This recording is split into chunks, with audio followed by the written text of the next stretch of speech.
Aksi nekat seorang wanita masuk dalam penampungan air viral di media sosial. Video tersebut diunggah oleh akun Instagram @infopublic.id Sabtu 20 November 2021.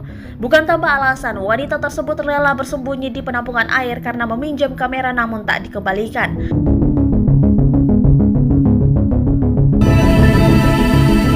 Pada keterangan unggahan dituliskan bahwa wanita tersebut menyewa kamera.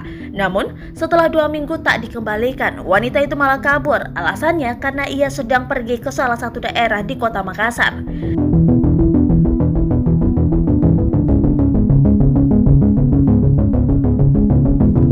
Setelah handphonenya dilacak, ternyata ia berada di lokasi Strada Barombong, Tamalate, Makassar, Sulawesi Selatan. Pencarian pun dilakukan oleh pemilik kamera, bahkan mengecek satu persatu rumah yang ada di wilayah tersebut. Setelah ditelusuri, ternyata wanita itu berada dalam penampungan air. Tubuhnya berusaha keluar dari penampungan air setelah tertangkap namun sulit, hingga akhirnya penampungan air tersebut dimiringkan dan ia merangkak keluar. Hal tersebut menjadi tontonan warga setempat. Dibilang tadi gue di sini.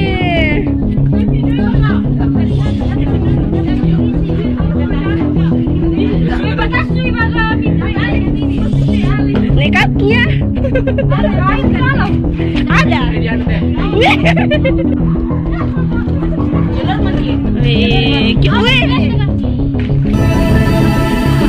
Tahu ji, biar terbiasa mini. Terbiasa nih kabur itu, astaga. Wih, kayak ada nih, kayak hantu. Orang kita hari saya punya di galau.